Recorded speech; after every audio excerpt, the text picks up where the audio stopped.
Hi viewers, welcome to our channel. ప్రస్తుతం మనతో పాటు దాము బాలాజీ గారు సీనియర్ జర్నలిస్ట్ ఉన్నారు. వారితో ఒకసారి మాట్లాడదాం. సార్ నమస్కారం. సార్ సార్ రామ్ గోపాల్ వర్మ గారి పైన రీసెంట్గా కేసు నమోదైంది, నోటీసులు అందుకున్నారు. నిన్న విచారణకు కూడా హాజరు కావాల్సి ఉండగా కొన్ని కారణాల వల్ల ఆయన హాజరైతే అవ్వలేదు. అయితే ఇవాళ ముందస్తు బెయిల్ కోసం అప్లై చేసుకున్నప్పుడు ఆయన కొన్ని విషయాలను చెప్పారు. తనపైన థర్డ్ డిగ్రీ ప్రయోగించే అవకాశం ఉంది, తనను అరెస్ట్ చేసి థర్డ్ డిగ్రీ ప్రయోగిస్తారని చెప్పేసి చెప్పుకొచ్చారు. నిజంగా ఆ పాసిబిలిటీ ఉందంటారా? ఇంకేమేమి చెప్తున్నారు రామ్ గోపాల్ వర్మ గారు? ఈ ఇష్యూ గురించి మీరేం చెప్తారు?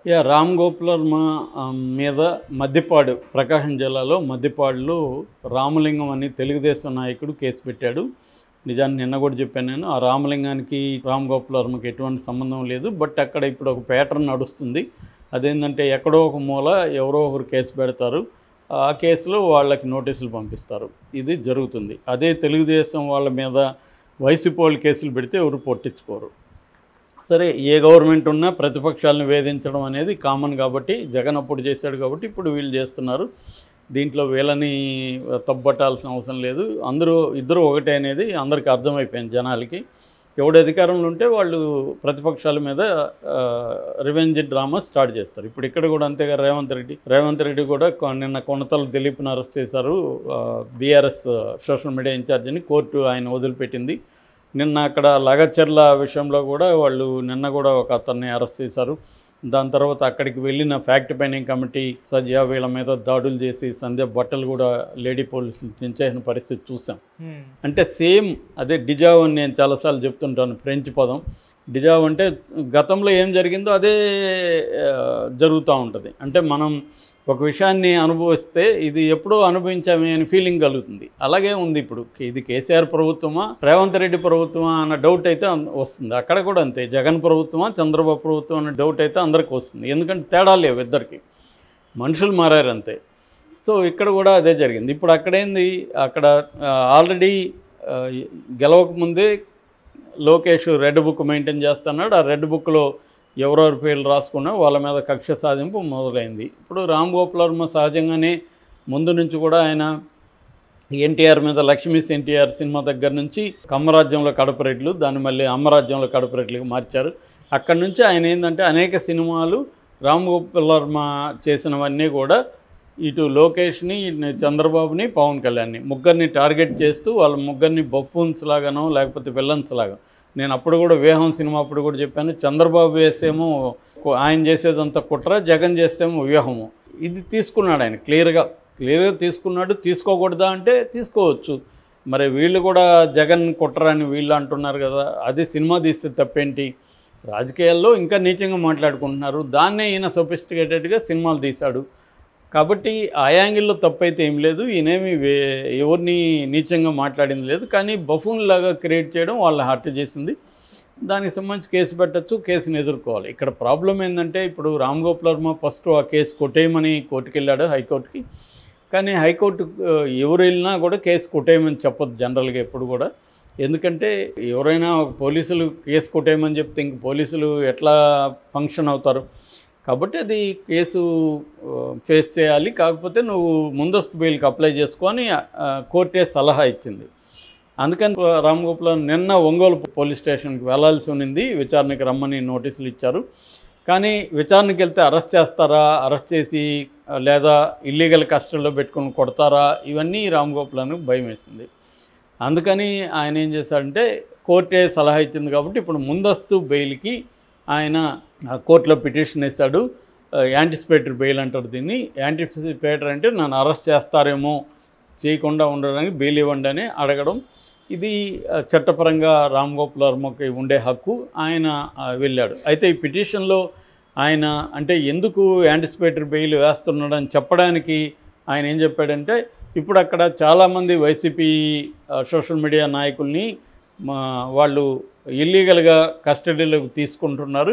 24 అవర్స్లో కోర్టు పెట్టట్లేదు. ఈ లోపల వాళ్ళని టార్చర్ చేస్తున్నారు, కొడుతున్నారు, టార్చర్ చేస్తున్నారు. అలాగే నన్ను కూడా టార్చర్ చేస్తారేమో ఇల్లీగల్ కస్టడీలోకి తీసుకొని, లేదా కస్టడీలోకి తీసుకొని కొన్ని 24 అవర్స్ అయితే పెట్టుకోవచ్చు కదా. రామ్ గోపాల్ వర్మ లాంటి వాళ్ళని ఇల్లీగల్ కస్టడీలోకి తీసుకోవడం కొంత ఇబ్బంది. కానీ 24 అవర్స్ అయితే పెట్టుకోవచ్చు కదా. సో ఈ 24 అవర్స్లో కొట్టడం ఎంతసేపు?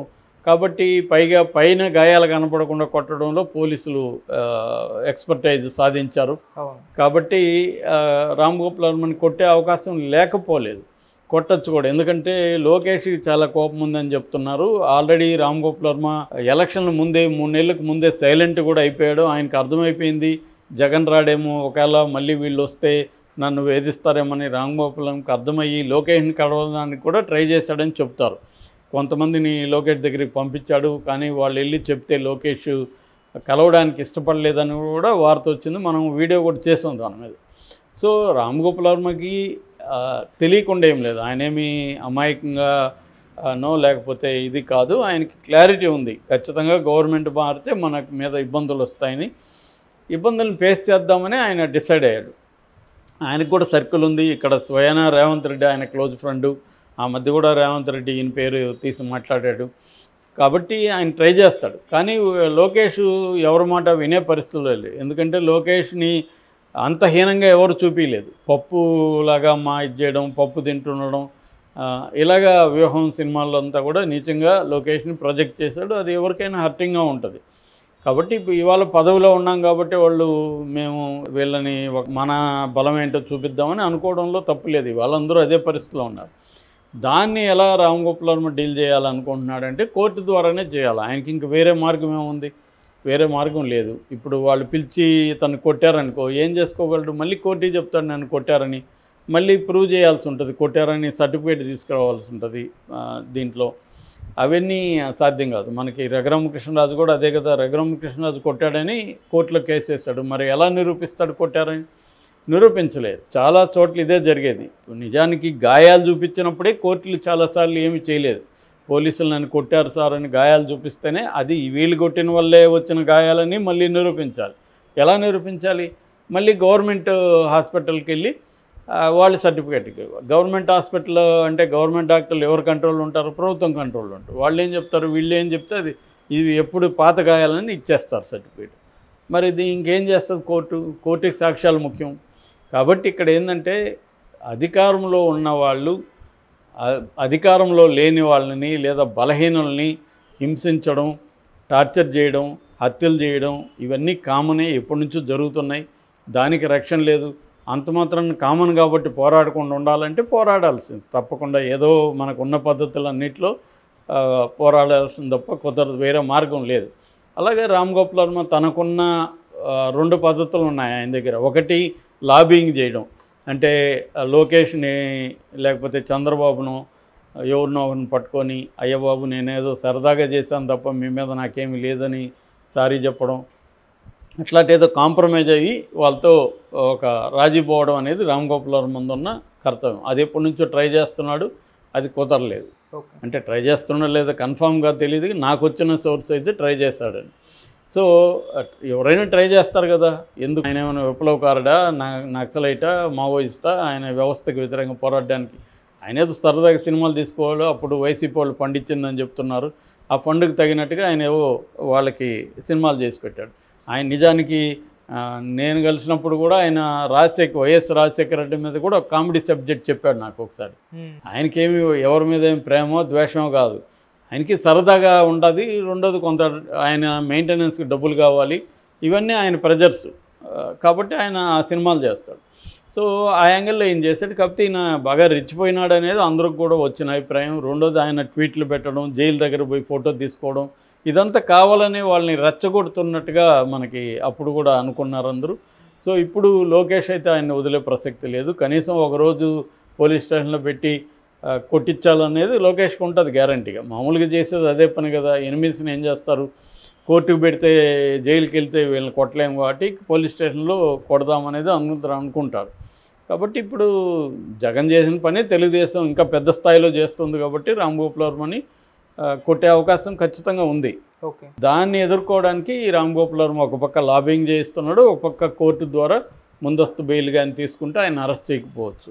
సో మామూలుగా అయితే అనేక సార్లు హైకోర్టు కానీ సుప్రీంకోర్టు కానీ ఏం చెప్పాయంటే 7 ఏళ్ళ జైలు శిక్ష, 7 ఏళ్ళ కంటే తక్కువ జైలు శిక్ష ఉంటే వాళ్ళని అరెస్ట్ చేయకుండా ముందు నోటీసులు పంపించాలని చెప్పింది, కానీ ఆ పని చేయట్లేదు. ఇప్పుడు కూడా చాలామందిని కొడుతున్నారని వైసీపీ ఆరోపిస్తుంది. నిజానికి వాళ్ళని అరెస్ట్ చేయకూడదని కోర్టు ఉత్తర్వులు ఉన్నా అరెస్ట్ చేస్తున్నారు. కోర్టు కూడా ప్రతి కేసుని బ్లాంకెట్ ఆర్డర్స్ ఇవ్వలేవు. కేసులు ఎవరైతే నన్ను ఇట్లా అక్రమంగా అరెస్ట్ అయ్యాడని కోర్టుకి వెళ్తే దాన్ని విచారిస్తారు. ఇదంతా టైం పడుతుంది. కాబట్టి అందరూ కూడా ఇదే పని చేస్తారు, అన్ని పార్టీలు. ఇప్పుడు రామ్ గోపాల్ వర్మ ఫేస్ చేయాల్సింది.